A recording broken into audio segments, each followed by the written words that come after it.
ಎಲ್ಲರೂ ಬಂದ್ಬಿಡಿ. ಮರ ಹೇಗಿರುತ್ತೆ, ಗಟ್ಟಿಯಾಗಿ ಹೆಂಗ್ ನಿಂತಿರುತ್ತೆ ಮರ, ಅಲ್ಲಾಡುತ್ತೆ ಗಾಳಿ ಬಂದ್ರೆ ಇಲ್ಲ.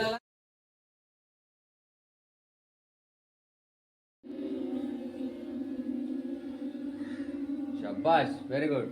ಒಂದಾಯ್ತು. ಎರಡನೇ ಸತಿ ಸ್ಟಾರ್ಟ್.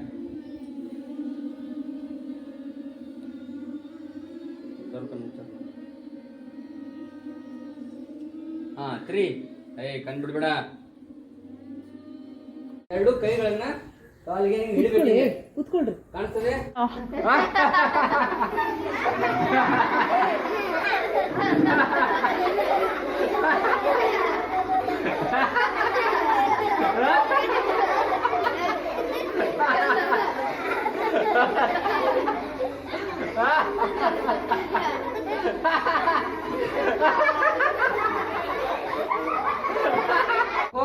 ಭಕ್ತಿಯಿಂದ ದೇವರನ್ನ ಪೂಜಿಸಬೇಕು, ಭಕ್ತಿಯಿಂದ ಅಭ್ಯಾಸ ಮಾಡಬೇಕು.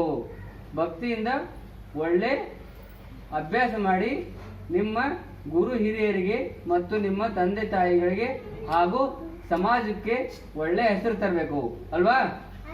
ಹಾ, ವೆರಿ ನೈಸ್, ವೆರಿ ಗುಡ್. ಪತ್ರಂ ಪುಷ್ಪಂ ಫಲಂ ತೋಯಂ ಯೋ ಮೇ ಭಕ್ತ್ಯಾ ಪ್ರಯಚ್ಛತೆ. ಪತ್ರಂ ಪುಷ್ಪಂ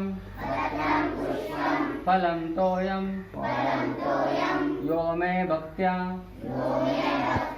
ಪ್ರಯಚ್ಛತಿ ತದಹಂ ಭಕ್ತಿ ಉಪಹೃತಂ ಅಶ್ನಾಮಿ ಪ್ರಯತಾತ್ಮನಃ.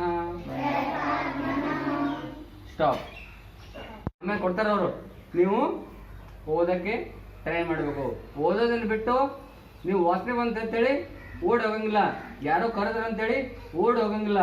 ಅಣ್ಣ ಬಂದು ಟಿವಿ ಹಾಕಿದ, ಅಪ್ಪ ಬಂದು ಮೊಬೈಲ್ ನೋಡಿದ್ರು, ಏನೋ ಸೌಂಡ್ ಬಿತ್ತು, ಕಣ್ಣುಗಳು ವಿಚಲಿತ ಆಗಬಾರ್ದು. ಕಣ್ಣುಗಳು ಎಲ್ಲಿರ್ಬೇಕು?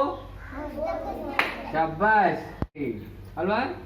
ಒಂದು ವಾರ ಆದ್ಮೇಲೆ ಏನು ಅನ್ಬಿಡಿದ್ರು, ಟೀಚರ್ ಏನು ಹೇಳ್ಯಾರ, ಪಾಠದಾಗ ಏನೈತಿ ಏನು ಗೊತ್ತಾಗೋದು. ಬರೇ ಆಟ ಉಂಟು, ಪಾಠ ಇಲ್ಲ ಅಂತಂದ್ರೆ ಎಕ್ಸಾಮ್ ಅಲ್ಲಿ